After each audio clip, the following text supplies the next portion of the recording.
The neighbors are going to wonder what the hell's going on. Hey, Rob. How are doing, you, brother? man? Everything good? Yes, good to see you. Yeah, man. On a road Same here. trip. Yeah. Wow, look at that. The Chuck honeybees. Yeah. Wow. That timing worked out great. Yeah, yeah. You were done with your meeting? Yeah. So, check it out. Chuck himself here. We're going to hang out a little bit. That's right. We're going to do the turn. Yeah. Thanks for making the trip up, Rob. We're going to do the turn? Yeah, we're going to do the turn. Well, we don't have to. Yeah, yeah. Let's do it. You're here. Let's do Might it. as Let's well hang do it. out That's a little bit. Yeah. And yeah, it's been a while since we've seen each other, right? I know. Probably since... Probably the Giga opening, I think, maybe. The Texas opening. Yeah. I don't know that I saw you at the Cybertruck event. Were you at the Cybertruck event? I was there, yeah. Oh, then we saw each other there. Yeah, too, we saw each other there. Yeah. But it seems like ages, right? When we don't see each other for a few weeks only. I know. And it's like, oh my God, it's been so long, which this time it actually is a long time. Now we got to get invites for 8/8. I know, right? That'll be sweet. I'll be there. If they invite I'll be me. anybody's +1. Yeah, yeah, me too. So if you get an extra 2 tickets, you know, think about us. I was talking to Chuck here, and I was explaining that I lost one of the center caps because I don't know, they just fell. I guess the bad printing design that we used, like I used, but Chuck has a really cool design that I like a lot better than the one that I printed with my friend Mark, Tesla Mojo. So Chuck has been kind enough to give me a replacement for mine so that I look good when I go to The best thing about a 3D printer is you'll make more. Just go make more. Yeah, so I'll go spend the whopping 35 cents a piece these cost to print. so we're gonna slap this on and have the polygon look somewhat better. This was the difference, though, from the actual design and the actual the little ledge on there. I think holds on a little bit better than what we had. Yeah, this is gonna be great. I'm gonna take off the other one to show you what it looks like because it has like Here, I'll go grab one. like 50. It's hard even to take out. Oh, you do? Oh, check it out. So this is the design that I have, and I think these little legs are so thin that they just broke, and I lost one. So I'm gonna try with Chuck's and see if they last the trip. Let's find out. Feels like it snaps in harder. Okay, there you go. Brand new center cap. Looks better. I mean, looks kind of like, it looks kind of the same right now, but it's probably gonna hold better. I'll bet this is what they call on Thingiverse a mix-up, where somebody had the design you got, and then they just went around and redesigned this because maybe the issue they discovered too, and they just came up with a better design. Because the front does look identical. When you look at actually the little logo is a little bit different. Yeah. They are left, left, right, right, so that the Cybertrucks will go the right direction. So they're not, you know. If you put them on the wrong side, the Cybertruck will be going backwards on the other side. Oh yeah, that's interesting. Yeah. I didn't pay attention to that detail. Yeah. Look at that. That is sweet. All right, Chuck, what are we doing today? Okay, so I'm going to take you on the unprotected left, and as part of that, I'm going to try to get my camera set up just like I do every time. The 360 camera on top is placed in the center of the vehicle, and it's placed lined up with the B pillar. So it's aft along with the B pillar, so the view you see from the 360 camera is effectively the view you'd see from the B pillar. So you can kind of get a sense of why the car might be creeping or everything in the video. So that's the first thing is the 360's on top. Underneath, I have my CAN server. You can try to take a picture of it under the seat. The wire isn't very long enough. That's made by Josh Wardle. It's essentially a Arduino-based chip that has the same thing you might get off an ODB2 port, except for it allows me to access 2 buses simultaneously, and I'm using it for the chassis bus and the vehicle bus, because some of the things for the FSD information is on the vehicle bus, and some of the stuff for the speeds and the time and the accelerations are all on the other bus. So both buses make it really, really nice. Cool. This screen has the HDMI mod on it. Okay. This is the same one, Minnie. I think, Ralph, you said you have one on your Model 3 too. Yep. This essentially is a modification that taps into the back of the screen. There's a chip on the back of the screen that has an LVDS video output. LVDS is not HDMI, but it can be converted to HDMI, and there's a tiny little board on there that does LVDS to HDMI conversion, but it needs a 5-volt power source, so you got to use a little buck transformer on the board to turn that voltage on the back of the board from 12 to 5 to power that chip. And then the wires run out, and then we have an HDMI jack out, which is how we get our screen output for those of us that have done this modification. Are you recording the screen on the phone or? So I use a Android, old Android phone with a little hub on here to take a USB in there. And so I do this as my recording system for this. It's nice and small. Okay. But on the Cybertruck, we're not going to have that mod yet because that's an 18-inch screen in there. And we hadn't spent the money, or whoever's hadn't done the math yet to see if it's possible. It's got to be possible, but it's going to be a little bit more expensive R&D because I think that screen retails for like $1,300 or $1,500 right now. So that's going to be an expensive screen to practice on. I think Tesla should just make it by default have an output HDMI with the cars. Or at least use the USB-C ports that are everywhere in this car, right? Yeah. They ought to be able to take HDMI out over that USB-C for sure. Yeah, they should do that. But also on the CAN bus sort of stuff, this car does not, the truck does not use CAN bus architecture either. So it is using that Ethernet ring, I believe. I don't think it's true Ethernet, but it uses Ethernet wiring, and it's essentially IP-based traffic, is my understanding, not typical CAN traffic. Whole lot to learn on that, but the point of that saying that is the typical CAN bus stuff that we've been playing with on these cars will not work on the truck. So we'll have to reinvent the way we get the data off, if we even can. Yeah, I saw someone saying that there's a OBD2 connector underneath the dash somewhere, but I don't know what kind of signal's coming out of that because I know that this truck uses the LIN network, right? The LIN network. And I don't know, because like imagine if I could migrate my sexy buttons from the Model Y to the Cybertruck, that would be great. It'd be so great. It's so great. Yeah. So we're gonna take it out for... Yeah, we're gonna go do the turn. All right, let's cut here and then we'll jump in and get everything ready and we'll roll on the turn. Awesome, let's do it. All right, start this guy before I get in. And there we go. So it's turning on. The infamous Insta360. Yeah, it's a good camera. Yeah. It's a good camera. And that's the X2. So I don't have the X4. And I have, you know, for my beekeeping videos, I do different resolution. I use 8x7 and then I crop it. And for this thing, I have this mode on my GoPro called mounted. And mounted, it goes on up here, and it does a pretty good job there. And that works. Double mic. All right, and let's turn this guy on. So that'll get your face on my camera. Old Hero 5 has some life left in it. Yep. Is it recording? And this is how I do. I don't know how you do this on yours, but I've got a 90-degree angle bracket to an adapter to the video capture card to a short little. It's just nice and compact. I don't know. How do you do this part? I just put a standard HDMI cable and plug it directly into my laptop. So you see, that's the other good reason of having the phone. Well, maybe this isn't. Hang on. Okay, that's not gonna work.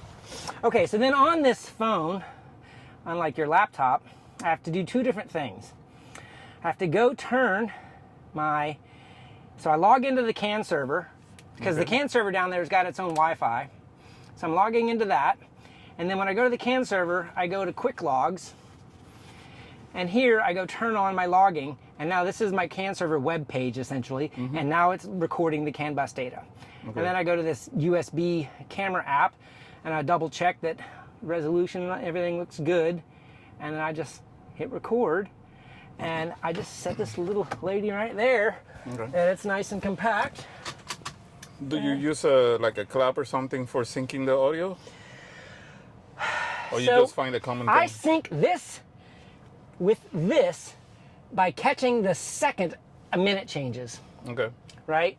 So the screen and this goes with the second. I synchronize my CAN bus data with this with the second autopilot is engaged. So I get the blue icon, and I get the autopilot engaged message, and I synchronize that.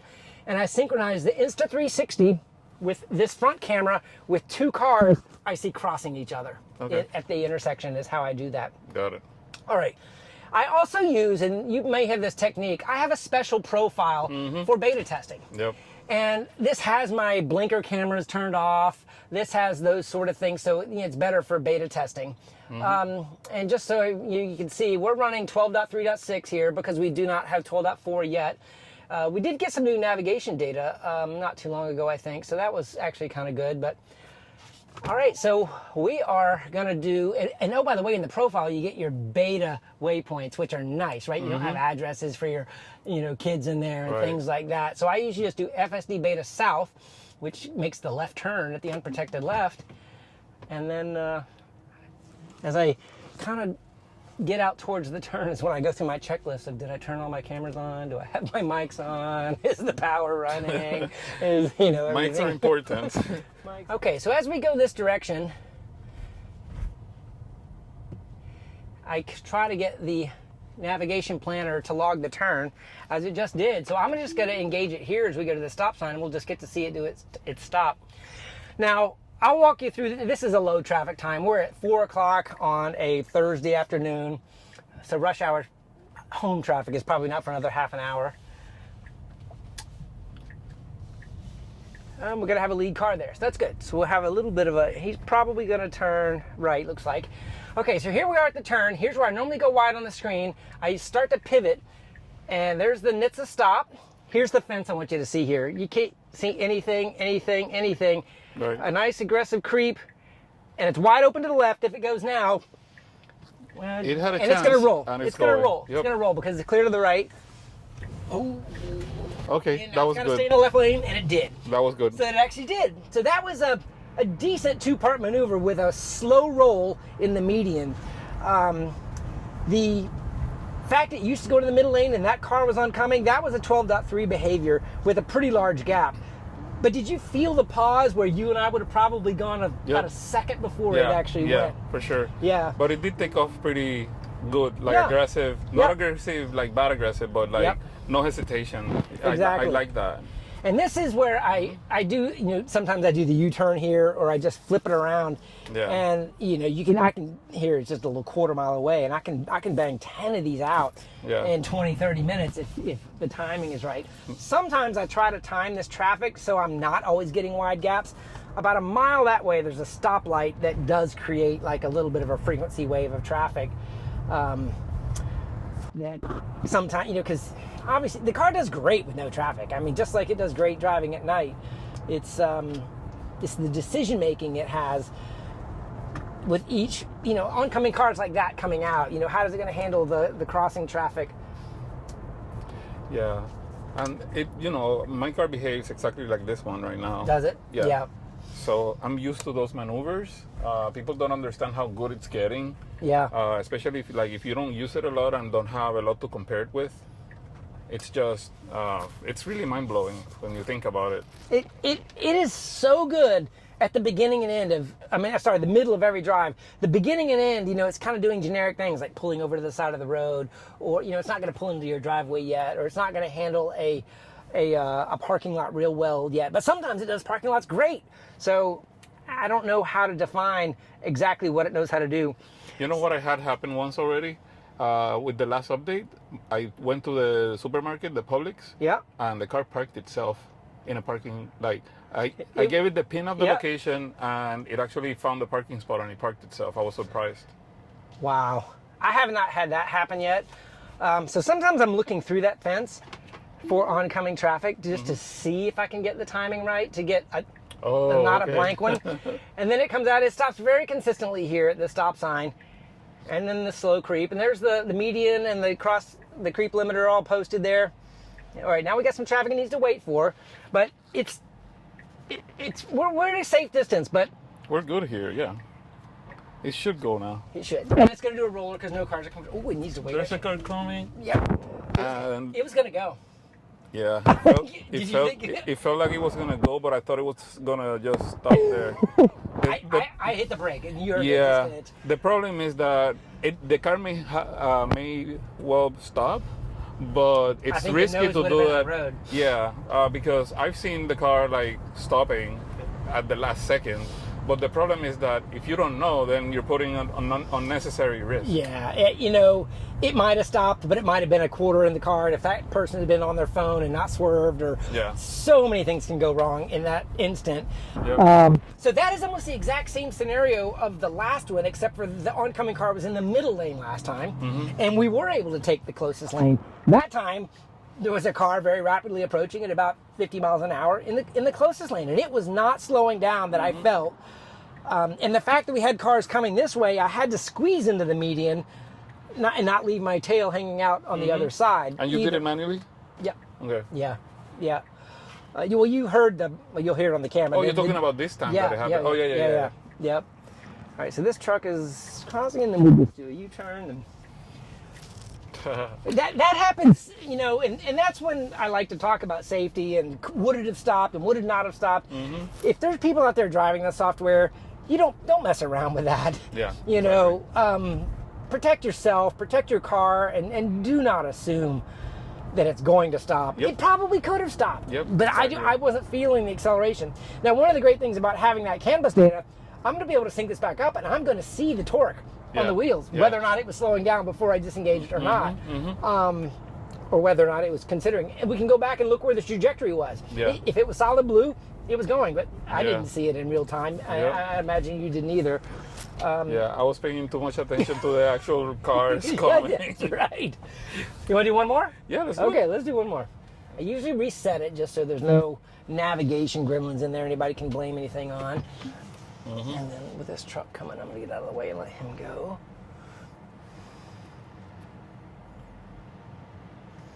Oh, he's coming this way. Oh, he's going that way. Okay. All right, and we're all lined up, and we'll go. Give it a go. I see you have the single stock Single stock. Yep. Do you not like that? I hate it. And I can't remove it. I can't put it on double. So The way to do that is with profiles. Okay, stop. it's fine. It did, but you see how he had to go around a little bit?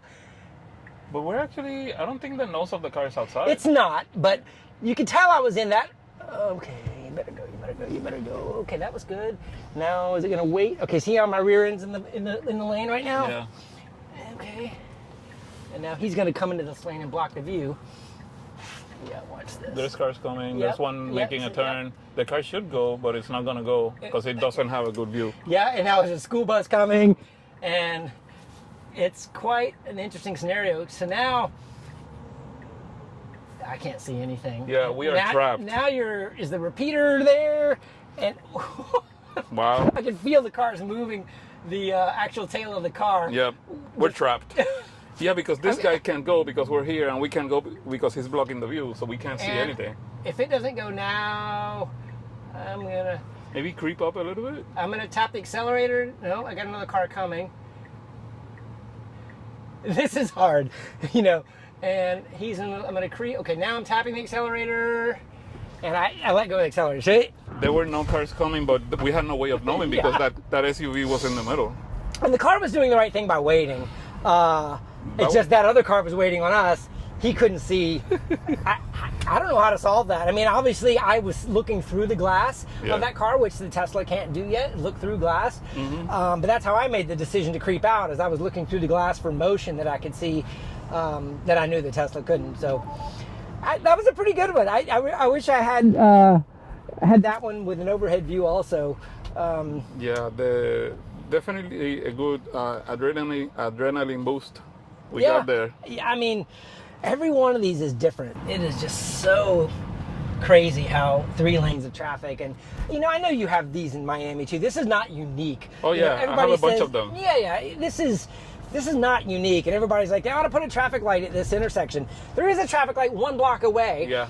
And over the last 30 years, every fatal accident that's ever happened, or any accidents really, have been at that stoplight rather than this intersection. And it's because you give away your responsibility when you go through a traffic light, and if somebody runs it, you're going to get hit. Yeah, totally. But that is what it is. But that's the unprotected left-hand turn. Now, there's one thing. I'm going to turn around, and I'm going to show you one more thing and not necessarily focus on letting the car drive. Maybe I'll even just manually drive it. But I want to show you some measurements I've made with my laser rangefinder. and those trees in the median. So the stated range of this B-pillar camera is 80 meters. The stated range of the forward narrow field view is 250 meters. We do not have any other cameras that can look 90 degrees side to side. This is all we have. The front field has about 160 degrees, so there isn't anything but the B-pillar that can look left and right. But 80 meters is the fourth tree. Okay. 1, 2, 3, 4. That's 80 meters. That's too close. It should look further. And then you get into the bagger points and photons on this CCD, and can we look further? But I want you to tell me how far you're looking. I'm looking 2,000 meters probably. Oh yeah, I'm looking beyond the horizon line. So really. let's say this camera was 800 meters instead of 80. I'm still looking for my decision of when the gap to go is much, much further. Yeah. Which is why I'm into resolution equals range for a vision system, right? You know, more pixels you can look at, the better. So this gap right here is at 500 meters right now. So if I'm going to go manually, I made that decision at 500 to 600 meters, not the 80 that the car did. Exactly. That's, I think, an interesting thing, because 80 meters is right here. Yeah, I don't think there's like, to make it better than a human, I don't think it's really possible, except that a lot of humans don't know how to drive. But like, if you're a proper good driver, if the decisions are based on the limitations of the hardware not being able to see so far, then that's a problem. Yeah, and you know, you and I were talking about our Cybertrucks and how the tailgate camera is, you know, the only view we really have when the tonneau is closed, right? Mm-hmm. And it's hard to make the same decisions looking through that camera that you do with your human eyes, just because of the way the pixels are formed and the amount they're putting in. And I even the blinker cameras, you know, I can turn them on and see them, but somehow it's just not the same, even though I've tried to train myself to make decisions based off of what I see. Yeah. Maybe the computer can just see faster at what is being presented, and I wouldn't doubt that, but it does have multiple views that it can analyze in split second moments, but I don't know. I mean, the human brain is so powerful also. Yeah. Like, we don't think about many of the things we do, and they're just might have been one of our ADAS drivers though. Yeah, there's like, we do things instinctively, right? But the processing power that we have is insane. Yeah, and doing it at like 30 watts too, or something ridiculous power consumption wise. Well, that's the unprotected left-hand turn. That was great. So thank you for taking me on a ride on something that I've seen a million times, but we never did it together here. Yeah. And so guys, I hope you liked this short segment, A Moment with Chuck.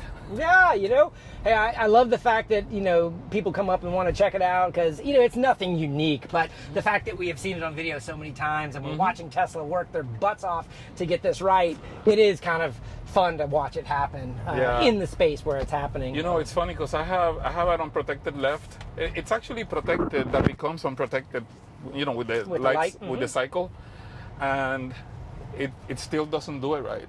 And you know, in the past we would have back and forth with the autopilot team, but now, you know, it's not the same. At least it hasn't been the same for me because I'm not dedicating as much time. Yeah. But the thing is that it's a left turn that when you make it, the natural path would be in a particular place, but that place no longer is. Yeah. So you know how they paint them, so that's no longer a lane. You have to kind of move over to the right. Yeah. And the car stays hooked to the left, which is a turning only lane to a school. So if you want to make that left and keep going straight, sometimes the car does it, but I want to say 90% of the time it does it wrong. Yeah, you know, when Elon says 5 to 10 less interventions in 12.4, it's situations like that I'm actually hopeful that they're iterating on and can maybe work on the planner and get some of that stuff fixed better. Hopefully we'll see in the next few days what the changes are. Yeah. And maybe on 12.5 we'll have all this on our Cybertrucks. Oh, I hope so. I can't wait to be able to do this road trip with autopilot, at least basic Oh, I know. autopilot. Just basic would be so much Yeah, because better. I put 7,000 miles, back in my Utah trip. Yep. And man, that was, I mean, at least it's a joy to drive. The Yeah. car is like really a lot of fun to drive. It's very easy to drive. It is. It's smooth. Yeah, but man, I wish you had the autopilot, at least the basic. It would just make a lot of difference on your. The truck is so much wider than my previous truck. I do find myself kind of creeping, not necessarily in the center of the lane, and I know auto steer would keep me rock solid in the center. Well, hopefully we get it soon. Yeah. So thank you guys for watching, and we'll catch you up on the next one. See you soon. Bye, everybody. Bye. Don't forget to follow Chuck. Where are you taking me, Chuck? We're going to the apiary. Ooh. Apiary is where you keep the bees, or where the bees live. It's Nice. Just kind of a backyard setup. Do we have to be concerned of getting stung?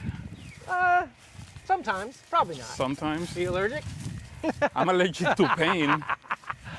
Anyway, so this is the one of my bee yards, the one in the backyard. And Wow. and they're back here making honey. This is a production hive. These are smaller hives, but this is what I was going to show you when I told you some of these bees, they get hot and they come outside. Oh, And wow. they're just hanging outside because it's so hot inside that box right now. And usually, if you look really, really close, they're out here fanning. This is the way they do air conditioning. Oh, wow. Guys, I'm gonna, I'm here shaking a little bit because I've never been so close to so many bees, And here he's in the apiary, he's doing just fine. and I don't have any protection. I hope they don't sense fear because I am shaking right now. He followed me. Here, get a close up with that nice camera. I'll do it if you want. You just nice no, and slow. I'll- Just nice yeah. and slow. Look at him fanning. This is bee air conditioning right there. Oh, wow. Okay, they're standing on my arm. Wow. I've never done anything like this. So let me ask you something because I don't know how much you know my background in terms of my philosophy of life, but I'm very mindful of all life, Yep. including the bees is one of my favorite things. Yep. And there's a lot of people in the animal well-being community that criticize this type of, I don't know if you call it a hobby or a profession. And I don't think anything wrong with it because I see it also as a service, not just between an exchange between the human and the bee, but also it's almost a sanctuary Yeah, it that is. they would otherwise have to find on their own, and you're providing a place for them. Yeah. I don't usually consume a lot of honey, but I do like it. I don't eat it either because I'm on a keto diet, so I don't eat any sugar. Okay, yeah. But so I'm like a crack dealer that doesn't sell my product, doesn't eat my product. Okay. In that way. Yeah. But I agree with you with understanding nature and whether or not these bees are managed bees, meaning like I've given them a place to live. If they did not like living in that box, they would leave and they go up into live in that tree. Yeah. So I'm providing an opportunity for these bees to live in a contained space so we can manage them and also get honey from them. The honey that they make, so bees have been kept since the Mayans and the Egyptians, not because we can take advantage of them, it's because genetically they produce more honey than they can consume. Okay. They're rabid foragers and they collect as much as they can when the getting is good. And in bee culture, when the getting is good is called when the nectar is flowing. And the nectar flows in Jacksonville between March 15th and June 20th. And the nectar is just gushing out of these flowers. Okay. And that's when the bees go out and collect it all. And they will collect as much as they can until it stops flowing. Wow. And then they look around, and just like humans, if we eat too much, we store it on our belly buttons. The bees store it in their hive. They may not need it all that stored energy, but they have it if they needed to Okay. get through a dearth, is what it's called when the nectar stops flowing. Okay. So the bees are good in that respect. And not all bees do that. It's specific to the honeybees to collect more energy than they actually need to survive. Okay. You know, there's ground bees, there's carpenter bees, there's mason bees, there's solitary bees. All of those bees just collect what they need. But the honeybee, and specifically the European honeybee, which is primarily the one we raise in the United States and in Europe, it can, you know, one of these hives can make 15 gallons in 3 weeks. Wow, 15 gallons? This apiary can make 100 gallons in that same 6 week period. Oh, wow. And it, you know, whether or not you believe it, they're filling up these boxes above. So this is where they raise their young, and this is where they collect honey. Each of these is 2.5 gallons. 2.5, 2.5, 2.5. You know, 2.5, 2.5, 2.5. So they're just collecting all of this honey. And here in the next few weeks, I'll take it. If you could see Ralph's face right now, you all would be laughing. And just, oh, she got me. So let's walk away. Okay. Oh, you got stung? Yeah. Okay. Right in the eyebrow. So I'm glad that wasn't me. I'm allergic to pain, not necessarily the bee sting. And, Anyway. yeah. So, Wow. well, I was getting as close as we could until one of us got stung. I said, we'll walk away. Okay. So anyway, the apiary is in full force right now. And here in about 2 weeks, I'm going to pull all of that honey off and kind of put them into situation for the summer. Yeah. Wow. What? This is like, I will like never forget this.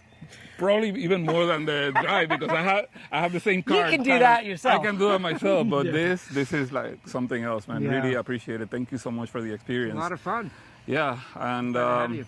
yeah. So now, I know I said goodbye before, but now I'm really gonna say goodbye. Don't forget to follow Chuck and his channel Awesomeness for not just the bees, but also for FSD. And I'll see you very, very soon. See you Okay? soon. Safe trip. Yep. Wow, that was super cool. I'm so glad that I stopped here to see Chuck here. Got to spend some time with him and his bees, as well as doing some FSD testing, and it was a great time. So now we're gonna keep driving on the way to Texas. So hang on, it's gonna be a good ride.